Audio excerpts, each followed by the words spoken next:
HarperCollins presents The Peak by Sam Guthrie, read by Max Brown. To lifelong school friends. Part 1. Charlie. Chapter 1. So now I'll tell you what happened, as best I can. No spin, no agenda. If I get something wrong, it's not because I'm being evasive or trying to protect Sebastian. It's simply because I don't understand what happened today either.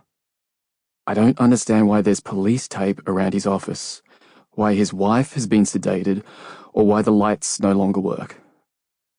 I'm sitting here by torchlight, with a yellow lawyer's pad trying to craft a statement about the unthinkable.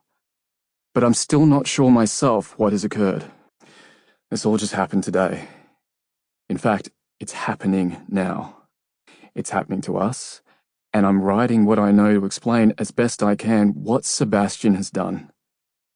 And why tomorrow when you wake up, it will be the end of the world.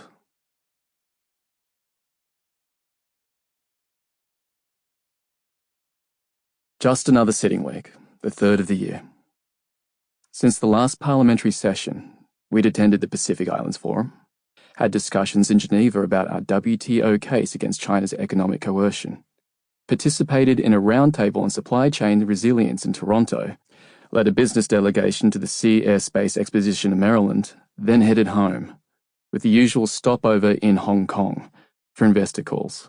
All the sort of trade diplomacy policy wonk stuff that floats Sebastian's boat. Floated his boat. Nothing seemed out of the norm. 7 a.m. in the office, first floor of the Senate wing, Parliament House. I swung by Aussie's and bought him a coffee. Long black, no sugar, no milk. I had a cappuccino and a bacon and egg roll, and I dripped egg yolk over a pile of ministerial submissions. Jesus, Charlie, it's not the school dining hall. Sebastian threw me a handful of tissues from the box on the windowsill, beside the framed photos of him with Kurt Campbell and Graham Allison. Judy had been busy. New pictures from the last US trip had appeared already.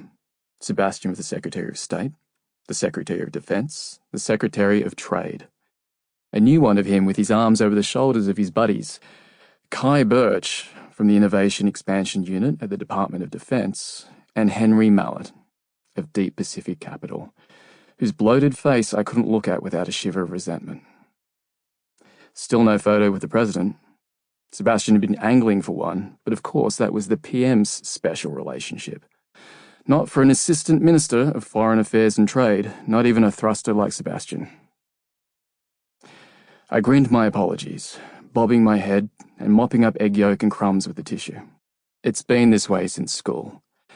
I'm the fat, dishevelled creator of mess to his Robert Redford charisma. Maybe that's why I'm the one who does the tactics, the spin, the knife work in the dark. He is the charmer with twinkling eyes and a wide smile that wins every room he walks into. Until today. It was the first meeting of the day. Judy, the diary secretary, had scheduled it early, 7:30 a.m., as the day was full. I was there to hurry it along. The advisors never bring the curtain down soon enough. They're too deferential to Sebastian, who loses track of all time when his insatiable curiosity is triggered. I've known him since we were 13 and have no qualms cutting his meeting short. This one risked running long. It was about Hong Kong, or, inevitably, Sebastian would turn it into a discussion about Hong Kong. He couldn't resist talking about what had become of the city he loved. I intended to give him 15 minutes to deliver the official talking points, then shut it down. Mr. S.K. Tang of Tangxing International came to the office alone. He was in his late 60s, an affable, grandfatherly figure in a three-piece suit. He had dyed black hair that reflected the ceiling light. His round, pockmarked cheeks bounced as he smiled with teeth that were yellow and peppered with fillings. We'd seen him only a few weeks ago in Hong Kong. He'd hosted us for a breakfast of dim sum and corned beef sandwiches, white bread, no crust, at the China Club, insisting we return again for dinner to watch the jazz band and the noodle show.